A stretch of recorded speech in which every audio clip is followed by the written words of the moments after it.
जय सिया राम। आज हमारे बीच में बैठे हैं साजन भाई, जो कि बीजेपी के सक्रिय कार्यकर्ता हैं और काफ़ी सारे वार्डों में भ्रमण करते हैं और इनका काफ़ी सारे वीडियो हमारे पास आते रहते हैं। तो हम भाई से आज चर्चा करने के लिए आए हैं, जो कि है अभी लोकल निगम चुनाव को लेकर के, नगरीय निकाय चुनाव को लेकर के। तो चलिए आज साजन भाई से चर्चा करते हैं नगरीय निकाय चुनाव को लेकर के। साजन जी, जय सिया राम। जय सिया राम। जय सिया राम। कैसे हो भाई साहब? बढ़िया। बताइए, अभी के समय में जैसे कि चुनाव अभी चालू होगा, यानी कि मान के चलिए परसों चुनाव है, तो चुनाव के लिए क्या तैयारी है अभी बीजेपी के कार्यकर्ताओं के, जो पार्षद है उनका और महापौर का? अभी पूरे कार्यकर्ता उत्साह से भरे हुए हैं और सभी एक ही काम कर रहे हैं, जो भाजपा का जो मेन काम होता है, जनता के बीच जाना। चाहे वो पार्षद के प्रत्याशी हो, महापौर हमारी मीनल दीदी हो, चाहे हम सब कार्यकर्ता हैं, हमारा एक ही काम है कि हम जनता के बीच जा रहे हैं, उनसे बात कर रहे हैं, उनकी जो प्रॉब्लम है उनको सुन रहे हैं और उसके अनुरूप हमने अपनी घोषणा पत्र बनाया कि किस प्रकार के हमको काम करना है और हमने जो वादा किया वो पूरा करते हैं। और वादा किए हैं हम नगर निगम चुनाव के लेकर बहुत सारे, जिनमें से एक प्रमुख है कि 25% हम प्रॉपर्टी टैक्स को जो महिलाओं के नाम से उसको कम कर देंगे और जो प्रॉपर्टी टैक्स के ऊपर ब्याज था उसे अब पूरी तरह से विष्णुदेव साय जी ने कहा है कि उसे हम पूरी तरह से फ्री कर देंगे। इस तरह से बहुत सारे और वादे जो हम डायरेक्ट पूरा किए और जनता से जाके मिल रहे हैं, क्योंकि जनता ही लोकतंत्र में जनार्दन होती है, भगवान होती है और उन्हीं के पास हम जा रहे हैं। यही हमारा सबसे मुख्य काम है। पिछले बार के जो चुनाव हुआ था उसमें जैसे कि चुनाव में ऐसा था कि भूपेश जी की सरकार ने, बोलते हैं कि ईवीएम चुनाव ना करा करके महापौर के लिए उन्होंने, यानी कि जिनके जितने ज़्यादा पार्षद उनके ही महापौर चुने जाएंगे, ऐसा किए थे। तो ये अभी के समय में ऐसा है कि व्यक्तिगत चुन सकते हैं महापौर को, तो इस पर आपका क्या रहे, क्या फायदा रहेगा, क्या सही रहेगा, क्या गलत रहेगा? देखिए, इन लोग कांग्रेस वाले हमेशा कहते हैं लोकतंत्र की हत्या। जी, असली लोकतंत्र की हत्या भूपेश बघेल ने ही की थी। हमारे यहाँ हमेशा से छत्तीसगढ़, रायपुर में हर जगह पे महापौर को जनता चुनती थी, लेकिन ये एक ऐसा था जो 5 साल पहले चुनाव हुआ था जिसमें जनता ने महापौर नहीं चुना। एजाज डेबर को हम कह सकते हैं वो थोपा हुआ महापौर था, उसे किसी ने वोट नहीं दिया था महापौर के लिए। पार्षदों के चुनाव हुए और पार्षदों में भी खरीद फरोख्त हुई, जो मैं खुलेआम कह सकता हूँ, और उसके द्वारा उन्होंने महापौर को बनाया और एक अपनी पर्सनल जो उनके व्यक्तिगत उनके आपस में जो व्यवहार थे उसे पूरा करने के लिए भूपेश ने एजाज डेबर को फायदा दिया और इस शहर का उन्होंने मेयर बनाया और शहर को कबाड़ बनाने में काम एजाज डेबर ने किया। और महापौर का चुनाव जो कि अलग अलग होता था वो उसे उन्होंने बंद करा दिया। लेकिन हमारी सरकार जैसी आई, विष्णुदेव साय, विजय शर्मा जी, अरुण साव जी, इन्होंने मिल करके ये तय किया कि पहले की तरह महापौर का चुनाव अलग से होगा और पार्षद अलग से चुने जाएंगे। अब महापौर को जनता खुद से चुनेगी और वो बटन दबा के तय करेगी कि रायपुर का महापौर कौन बनेगा। ये यानी कि बड़ा सुविधा हो गया व्यक्तियों के लिए कि वो अपने मन पसंदीदा महापौर प्रत्याशी को चुन सकते हैं। पिछले 5 सालों में कार्यकाल, बोलते हैं कि कुछ व्यक्तियों का कहना है या आम जनता का कहना है कि 5 सालों में पार्षदों ने काम नहीं किया, तो इस पर आपका क्या राय है? वही मैंने आपको बताया, एक तो थोपा हुआ महापौर मिला उनको, उस महापौर को अपना सिर्फ पेट भरना था, उसको अपने काम निकालने थे और उसके भूपेश की सरकार के लिए उसे फंडिंग करनी थी। उसका एकमात्र यही एजेंडा था और यही काम था। उसे जनता की सुविधाओं से, साफ सफाई व्यवस्था, नल नाली, जमीन, रोड, इसका कोई काम उन्होंने नहीं किया। पार्षद किसके अधीन होता है? महापौर के। पार्षद अगर किसी क्षेत्र का है तो वो महापौर के पास जाएगा, अपने क्षेत्र की प्रॉब्लम लेके जाएगा, तो उसको समाधान मिलेगा ही नहीं, क्योंकि उसका जो महापौर है वो तो एक सीएम जो थे उस समय के भूपेश बघेल के बनाए हुए थे, वो उसके पीछे ही घूमते रहता था। पूरे पुराने वीडियो उठा के देखिए, हमने कितने नगर निगम के घेराव किए हैं, कितना आंदोलन किया, जहां पे सीधा दिखता था कि एजाज डेबर हमेशा एयरपोर्ट में भूपेश बघेल के पीछे खड़े हैं, कभी किसी को लेने जा रहे हैं, देने जा रहे हैं। रायपुर शहर का काम नहीं किया, तो पार्षदों की इसमें गलती नहीं है। पिछले जितने पार्षद थे वो खुद ही परेशान थे, क्योंकि उनको महापौर ही ऐसा मिला था जो कि महापौर ना होने के बराबर था। वो बिना महापौर का ही हमारा शहर था, इसलिए पार्षदों ने सही में कोई काम नहीं कर पाया। तो पिछले बार आपने इतने धरने प्रदर्शन किए, इतने सारे हो हल्ले किए, तो अब तो आपकी सरकार बन चुकी बीजेपी की, तो आप क्या करेंगे और जनता आपके विपक्ष में क्या कुछ राय दे सकती है? हाँ, अगर कुछ भी गलत होगा तो कार्यकर्ता बैठे हैं, लेकिन विष्णुदेव साय की सरकार ही इतनी अच्छी है, जो बोली वो कर दी। हमको ऐसा कोई मौका ही नहीं है। हमारी सरकार ने कहा कि हम महतारी वंदन के हमने फॉर्म भरे थे, हमने पिछले चुनाव में आपसे बात की थी तो हमने बताया महतारी वंदन के फॉर्म भर रहे हैं, तभी लोग मजाक उड़ाते थे ये बस फॉर्म भरवा रहे हैं, कोई पैसा वैसा नहीं देंगे। ये कांग्रेस वाले की खुद इसकी आईडी में कि उन्होंने कहते थे कि कोई पैसा नहीं देंगे, तो उसके बाद देखिए आज 1 साल से ज्यादा हो गया, हर महतारी माताओं के अकाउंट में 1 से 2 तारीख को पैसा आ जाता है। उसके बाद किसानों के लिए जो काम किया गया, उनको जिस तरह से किस्तों में पैसा देता था भूपेश बघेल, तो वो पैसा उनको पता ही नहीं चलता था किस किस्त का पैसा है, पिछले का है कि कब का है। इस बार एक मुश्त पैसा दिया जा रहा है, विकास के कार्य सुचारू रूप से चल रहे हैं। हमारे पीडब्ल्यूडी के जो मंत्री है अरुण साव जी, जितने रोड सड़कें हैं वो उनको ग्राम रोड है वो सब बनाने के लिए तेजी से काम आगे बढ़ा दिए हैं।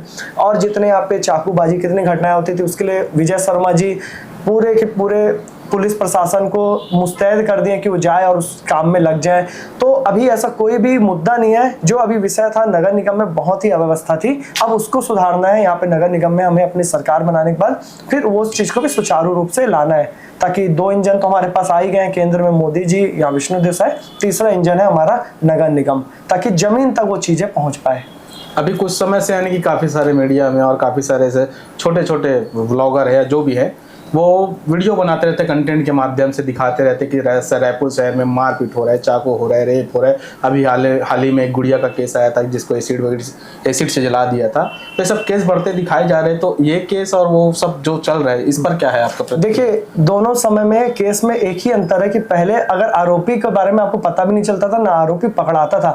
अभी आपको बहुत सारे पिछले वीडियो है, मैं आपको भेज दूंगा, जिसमें आरोपियों को पुलिस वाले हाथ में रस्सी बांध के पूरे शहर में घुमा रहे हैं, तुरंत आरोपी पकड़े जा रहे हैं। कानून क्राइम होना एक सामाजिक प्रॉब्लम है कि समाज की जो बुराई है, क्राइम हो रहा है, कोई किसी को चाकूबाजी कर रहा है, लेकिन कानूनी व्यवस्था अगर नहीं है, उस व्यक्ति को आप पकड़ नहीं पा रहे हो, कहाँ हो रहा है, क्यों हो रहा है, ये चीज पुलिस प्रशासन पे आती है। और अभी कुछ भी घटना होती है तो उसके अगले दिन 24 घंटे के अंदर ही आप देखेंगे कि अधिक जगह पे उन्हें पकड़ लिया जाता है, उन्हें जेल भेज दिया जाता है, बाकी काम कानून करती है।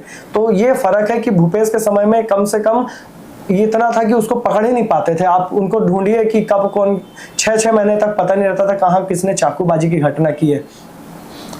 जैसे कि ये अभी हाल ही में दिल्ली चुनाव जो हुआ, दिल्ली चुनाव में जैसे कि बीजेपी की सरकारें बनी तो कांग्रेस को तो 0 मिला ऐसा सुनने में आ रहा है, और है भी जो कि सही है। तो दिल्ली चुनाव से यहाँ कुछ प्रभाव पड़ेगा, ऐसा कुछ लगता है आपको? देखिए, दिल्ली चुनाव से यहाँ प्रभाव पड़ेगा वो तो मैं आपको बताऊंगा, लेकिन मैं आपको बता रहा हूँ यहाँ के चुनाव से दिल्ली के चुनाव में बहुत बड़ा प्रभाव पड़ा है। मैं आपको जानकारी दे रहा हूँ। हमारा एक सबसे बड़ा स्लोगन था, औ नहीं सहबो बदल के रहबो। हमारे छत्तीसगढ़ के इस स्लोगन को ही हमारे भाजपा दिल्ली की सरकार ने वहां पे स्लोगन को लिया, वहां के संगठन ने लिया, अब नहीं सहेंगे बदल के रहेंगे, केजरीवाल के लिए चलाया। बिल्कुल वही तरीके से जैसे हमने यहाँ पे किया था भूपेश बघेल के लिए, वैसे वहां केजरीवाल के लिए किया। तो हमारे छत्तीसगढ़ की ये ताकत है कि हमने जो यहाँ पे स्लोगन बनाया था उसका वहां पे भी फायदा हमें मिला। और भी बहुत सारी चीजें थी जो छत्तीसगढ़ की रणनीतियां थी वो दिल्ली में अपनाई गई है, जिसके बारे में आपको बहुत सारी जानकारी मैं दे दूंगा। और वो ये है कि हमारे छत्तीसगढ़ की ताकत है, यहाँ के लोगों की ताकत है, जो उन्होंने यहाँ पे जितने भी नीति बनाई उससे हमने दिल्ली में भी सरकार बदली है। और वहां से यहाँ का फर्क ये जरूर पड़ेगा कि लोग ये देखेंगे कि दिल्ली की जनता ने एक व्यक्ति जो कि आया था बहुत बड़ा बदलाव कर दूंगा, और उसको उन्होंने देखा 10 से 15 साल तक किस तरह शराब घोटाले से लेकर के अनेकों काम में उन्होंने इतने घोटाले किए कि लोग समझ गए कि ये तो कांग्रेस की 2 कॉपी है, या उससे भी एक कदम आगे ही निकल गया। तो उसको उन्होंने साइड कर दिया और भाजपा को विजयी बनाया है। उसी तरह से यहाँ पर भी सभी महापौर और पार्षदों को यहाँ की जनता जिताएगी। जैसे कि आप अभी बीजेपी के कार्यकर्ता हैं, तो जो आम जनता हमको देख रही है या आम जनमानस है, जो कि जनता जनार्दन जिनको हम कहते हैं, वो व्यक्ति सही व्यक्ति कैसे चुने पार्षद के लिए? उनके लिए कोई राय रास्ता हो कि वो यही व्यक्ति को चुने जो उनके लिए समर्पण से भिड़े रहे, जो उसके लिए निरंतर भिड़े रहे। इस पर आपका क्या प्रतिक्रिया है? सबसे पहले तो आप व्यक्ति को देखेंगे, जरूरी है व्यक्ति को देखना कि व्यक्ति आपके क्षेत्र का है कि नहीं, वहाँ काम किया है कि नहीं, पहले क्या काम किया है, कुछ सामाजिक काम, राजनीतिक काम, इस तरह से आप व्यक्ति को आप देखेंगे। साथ में आपको जरूरी है पार्टी को भी देखना, क्योंकि अगर आप किसी अच्छे व्यक्ति को अगर चुन भी लेंगे, अगर उसकी सरकार नहीं है तो वो पूरे टाइम आपको सिर्फ यही बोलता रहेगा कि मैं काम नहीं करवा पा रहा हूँ, महापौर दूसरा ये दूसरा है। तो हमारा सबसे बड़ा ब्रांड जो है वो है कमल का निशान। अगर आप भाजपा के प्रत्याशी को चुनेंगे तो आप काम आसानी से करवा सकते हैं। वहाँ के हजारों भाजपा के कार्यकर्ता आपका काम करवाएंगे। मीनल चौबे जी तो एक तरफा जीत ही रही है। तो मैं ये कहूँगा कि आप पहले व्यक्ति भी देखिए, लेकिन साथ में आप सबसे बड़ी चीज़ होती है पार्टी, दल और विचारधारा। तो आप भाजपा की विचारधारा को लेकर व्यक्ति को चुनेंगे तो उसके ऊपर पूरे संगठन का एक प्रेशर होता है, एक दबाव होता है, और वो काम करेगा।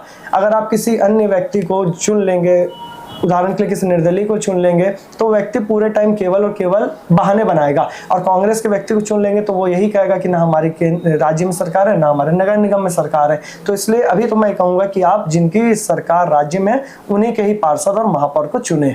जैसे इस पार्टी के विषय में बोल रहे, बीजेपी के पार्टी के व्यक्ति को चुना चिन्हांकित करिए, तो बीजेपी के पार्टी के ही व्यक्ति कुछ नाराजगी करके, क्षेत्रीयवाद में फंस करके या कुछ भी एक विषय लेकर के जो पार्टी के अगेंस्ट ही निर्दलीय खड़े हो जा रहे हैं, उनके लिए आपका क्या मत है? देखिए, उनको वापस लाना भी हमारा ही काम है, लेकिन जो व्यक्ति हर किसी की कुछ महत्वाकांक्षा होती है और हर व्यक्ति समाज से ही आया है, तो सबकी अपनी एक सोच होती है। तो कुछ लोग अगर ऐसा अपने विचारों से भटक जाते हैं तो उनके लिए हम उन्हें समझा सकते हैं।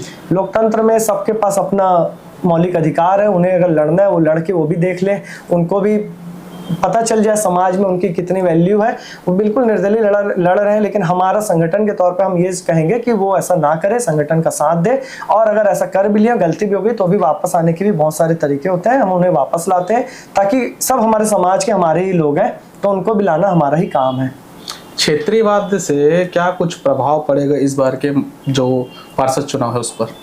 क्षेत्रीयवाद का बिल्कुल प्रभाव पड़ेगा। लोग चाहते हैं कि हमारे क्षेत्र का हमारा लोकल व्यक्ति ही बने, तो ये तो बहुत बड़ा प्रभावी चीज है। उसी का प्रभाव पड़ा हमारे यहाँ पे, जिस तरह से राज्य का चुनाव हुआ, जहाँ क्षेत्रीयवाद के कारण ही भाजपा आई है। क्षेत्र का जो यहाँ के जो लोकल लोग हैं उनको भाजपा ने ज्यादा से ज्यादा टिकट दिया, सारे समाजों को लेकर के चले, साहू कुर्मी हमारे जितने समाज है उन सबको भाजपा ने लेके चला और सबको बराबर अधिकार दिया, तब जाके यहाँ पे एक सरकार बनी। उसी तरह से यहाँ पर भी सिस्टम संवैधानिक रूप से वही है कि सभी क्षेत्रीय लोगों को ही यहाँ पे भाजपा ने टिकट दिया है और उन्हें चुन के जनता भेजेगी जरूर।